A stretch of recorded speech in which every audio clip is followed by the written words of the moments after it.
Well, thank you for joining us today across all our various social media platforms. I won't try to start naming them because I'm sure that I would get that all wrong. We are having a Q&A today with our lovely correspondents. I basically just turned around and saw who was sitting next to me in the newsroom and then dragged them over here to answer questions about UK politics. And thank you for sending your questions in. The first thing I want to talk about really, though, is we are, Sam, you have to look at me. You can't just drift off. Welcome, Sam. Okay. I think the first thing that we should talk about is, how long has this Labour government been in? How do you think they're doing? Marks out of 10, how are they getting on? I think people, even inside Downing Street, would tell you that they're finding the business of governing a bit harder than they anticipated. And they're making it look a bit hard. To a certain extent, they are. And that's because it is hard. And that's because of a combination of the enormous number of challenges that were genuinely created by the last government and have been left behind for this one, but also a series of what some people think of as unforced errors and problems that they themselves have created, which they themselves have to sort now. And at this moment, as we go into Labour conference, we're going into the most high-profile moment of the year, or one of the most high-profile political moments of the year.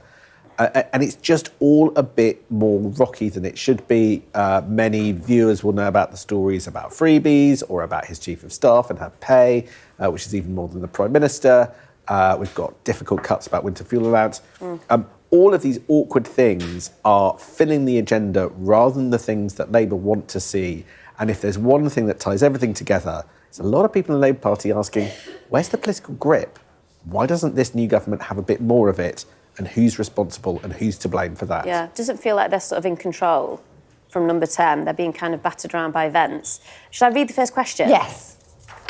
It's a bit loaded, to be honest. How can he justify, this is Keir Starmer, withdrawing the winter fuel payment for pensioners, yet give junior doctors a 22% pay increase, plus a large pay rise to railway drivers already on excessive wages, and also accept thousands of pounds of freebies for both him and his wife? Quite a lot going on there. So, Ali, do you want to sum that up in about 10 seconds? Well, I think on the strikes, this was a government that came in pledging to move things on, to fix things, change. Yeah, and they were under a lot of pressure to bring that industrial action kind of to an end. Exactly, by paying junior doctors and agreeing some of these pay deals, I think that they can actually, that is something they can tangibly do, and they're going to have to make difficult decisions, but if that helps with NHS, it's a bit of an early win, right? They can say, look, we've brought these strikes to an end. Yeah, exactly, and it kind of gives them a chance to control the narrative as well, I guess. But I guess there's a few things. Firstly, what if there still are strikes? And I think there is a nervousness about that happening, and that obviously would look really bad. And obviously the other big thing is when you're spending that much money, I think it's like 9 billion if they agree to all the public sector pay deals, something's going to have to give, and they're using up a lot of that headroom, or non-existent headroom. And so and when you have this contrast that, I can't remember the person, Sharon, was it, that asked this question? I didn't give you a name, but maybe it was Sharon. Give you a name. Should we just call them Sharon? And when you've got these awkward kind of contrasts, especially with, the story about the freebies and things feeding into it, they're making a lot of difficult decisions early on. We often see governments doing that. I wonder if that's the thing with the winter fuel payment, because I've heard, this is what Sharon... the issue that I don't know where I got that from. I got Sharon from. She's kind of made that comparison. Is that one of the things? What do you think, Sam, about this? The winter fuel payments, one of the first things that they announce, suddenly that gets compared to everything. It's like, how can you take free football tickets? How can you get clothes for your wife when you've taken £200 off pensioners? And I've heard Tory MPs say that as well. Do you think there was a bit of kind of political naivety in making that one of their first big announcements? OK, so there's a lot of things going on in this question, but it's important to say some of them are linked. So the sort of thrust of this question is, how can you withdraw winter fuel payments while also paying the public sector workers a bit more? Well, the reason you're doing both at the same time is because they would say you sort of have to, right? So what's going on is that Rachel Reeves came in, and just before the summer, she said that there's a £22 billion black hole left behind from decisions by the last government, including £9 billion where we've decided to pay public sector workers more, right? So one of the first things they did, for all the reasons that Ali outlined, is they made the political choice to spend considerably more, perhaps than the last Conservative government would have done, on increasing pay in order to stop the strikes, right? So that created, a lot of spending. So they need to fill that. And that's how they ended up alighting on the winter fuel payments and means testing the winter fuel payments and doing that, taking the winter fuel payments effectively away from 9 of the 11 million pensioners is the way that they filled a bit of the black hole. So what they've done overall is they've made a political choice, which is they've said, well, there's £9 billion of spending on higher pay and £11 billion of black hole, £12 billion of black hole, but we're gonna find, using the winter fuel payments and some Whitehall cutbacks, £5 billion of that, and we're going to fill £5 billion of that black hole. So they're just saying, look, this is trade-offs, and we think this is smart politics. Now, as it happens, quite a lot of people in the Labour Party have started to disagree with that. They worry about taking sums of money, quite large sums of money, away from pensioners who are still below the poverty line, despite losing the winter fuel payments. The question of what people do with sort of private money, non-taxpayers' money, that's a bit separate. So that's where you get to questions about freebies and optics and politics. And if the question being asked about the first set of decisions about public money it has resulted in some people question their political judgment. Then in the second bit, the question of freebies and the question of high salaries for some of Keir Starmer's team, there is also a question there of political judgment at a time where difficult decisions people made, people's lives are getting harder. Is it right that politicians being seen to receive enormous sums of tickets and music concert freebies and football tickets and the like. And again, that's a question of political judgment. Yeah. So all of that ties up under the same banner. But public money and sort of private money and donors' money, sort of you two keep different those things, but it's creating a bit up. of optics that's not good for the Prime Minister, right? So next question. I mean, all of these are a bit loaded, to be honest, but let's just go through. We don't have many names either, unfortunately. Let's call this next person Sharon again. If gift giving is a reciprocal activity, what does Lord Ali expect in return? So this is Lord Ali, who's the person that paid for Victoria Starmer's clothes and a personal shopper, and seems like he's paid for all kinds of things. He's like a very rich Labour lord, right? And I suppose that is the question, isn't it? Because all of this has now been declared. What does he expect in return? Yeah, can you give a gift? Is there such a thing as a free lunch, is basically the question. Exactly. What do you think, Ali? What do you get in return for that? Well, there were questions about him having a temporary pass. He got a temporary pass to Downing Street, yeah. And I guess the point is, this is someone that if he called up the Prime Minister would answer, it's all a bit murky, isn't it? And can you give a gift without getting something back? Yeah. I mean, what do you think, Sam? Sam? That is a question. I think that you have to ask Lord Ali because I think that all sides in this debate would deny very firmly that Lord Ali was looking for something. Lord Ali would say he wanted a Labour government. He wanted the biggest Labour government that he could get. Sam, I'm so sorry. This is so interesting, but we've got to let Ali go because she's got to go live. So dramatic. I'll be back. Isn't it so dramatic? Please keep going, as if you were completely uninterrupted. I think Lord Ali would say he was giving the money in order to get a Labour government. Yeah. He wanted to oust the Tories. He's been a long-term Labour supporter dating back to the Blair and Brown years. He's an entrepreneur and he thinks that Labour are best for the country. Yeah. And so he's just doing it because he wants to support the Labour Prime Minister. That's what he would say.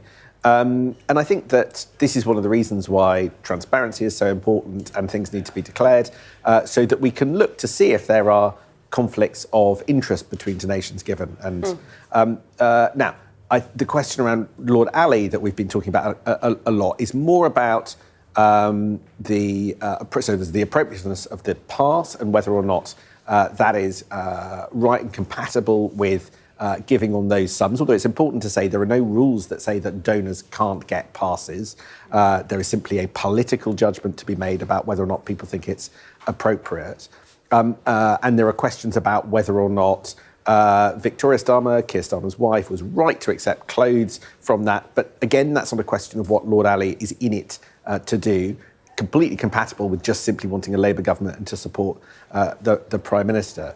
I think what I would say is when you give sums on the scale that Lord Ali has, and he's one of Labour's biggest donors, his actions will be scrutinised because people will be looking to see if there is something that he wanted. But I'm sure if you asked him, he would deny it, absolutely. OK, so thank you for that answer, Sam. We're going to keep going through the questions. This one really is from Sharon.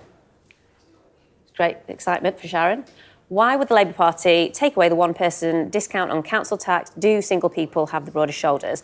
Now, this is a story that it was kind of being considered at the Treasury in the run-up to the budget. It's maybe another measure that the government could use to save a bit of money. But I mean, as far as I know, it may be kind of being talked about within the Treasury, but I don't think it's particularly on the cards. The Prime Minister didn't deny it, but also said, I'm not going to get into budget speculation. So we are, 6 weeks away from a budget. So we're in that phase where there's a guessing game going on. And people... It is a bit of a game, though, isn't it, between journalists and, the Prime Minister and other politicians, where you ask them, are you considering this? And if they don't say unequivocally, no, absolutely not, that's not on the table, then we do these stories of refuse to deny. Lots of things happen in the run-up to a budget.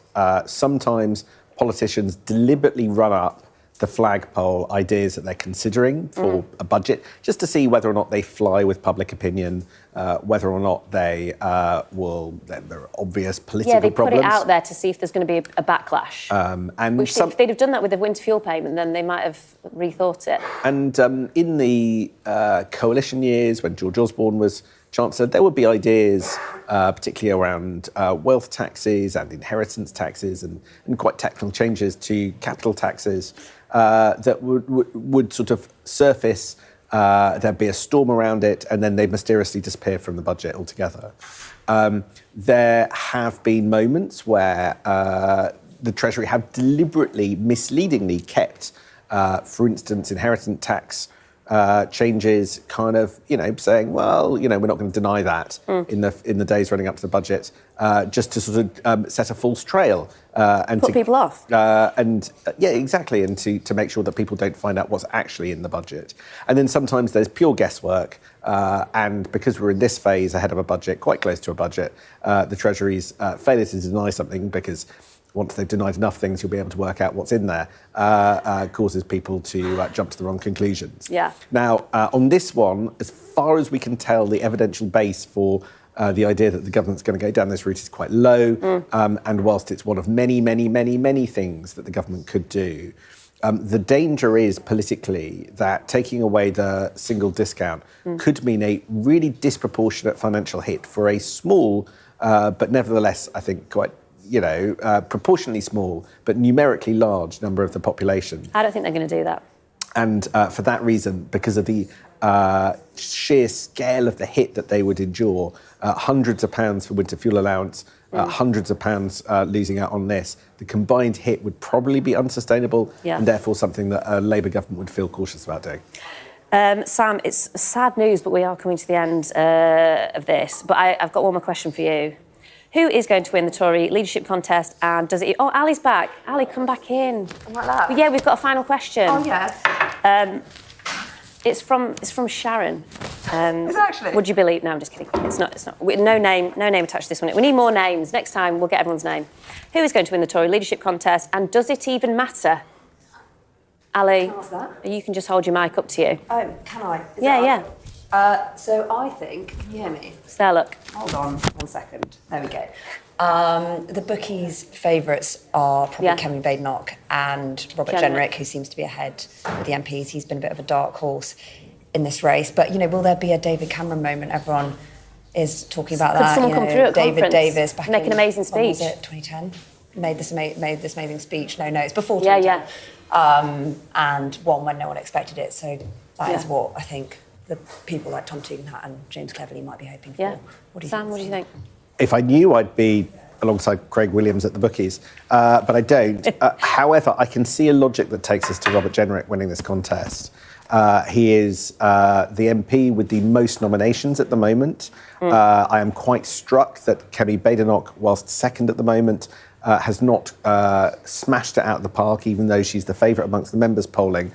The remaining candidates, when it goes to membership when it's whittled down to 2 people, and the 2 other remaining candidates are probably that are going to go out to probably more of the centre, particularly Tom Tugendhat. All of those votes could end up going behind James Cleverly, and then you'll have a Cleverly-Jenrick contest. And usually... A late Cleverly surge. A late Cleverly surge, picking up the possible. Tugendhat votes. And then it's a reasonable bet that the candidate of the right tends to fare better amongst the membership. Yeah. Jenrick's campaign has been well-funded, slick, and so just at the moment, I can see the logic for him winning it. Oh, right, OK. We've still got 30 seconds left. Does it matter? No. Well, does it matter? Yeah, tell us if it matters. Or I could ask you this quiz question. So, because we've been talking about Keir Starmer and Sue Gray's salary, Sue Gray's getting paid, what, 170 grand? Starmer on a little bit less than that. How much do you think Neville Chamberlain was paid? 1937. Oh, I'm going to say something stupid. I'm not even going to attempt that. I can give you in the money at the time. No, wait, and less. At the time, it was 10 grand. In today's money, £815,000. Wow. Yeah. Wow. Way better to be PM Josh in 1937. So, well, thank you for your silent reaction to that. Really glad I brought it up. No, that was really good. Thank you, Ali. Thank you for the Really support. enjoyed that. I'm sad you didn't Jesus get in the running question. Yeah. Anyway, thank you both. Well done, Ali, for running off and doing a live and then coming back. It's a pleasure to have you. I think we're basically done for now. Thank you for joining us today on our Q&A on all of our digital platforms. And tonight, please join us for Politics Hub, which will be going out on Sky News, and we'll probably have Sam Coates and Ali Fortescue on it as well. Thank you very much.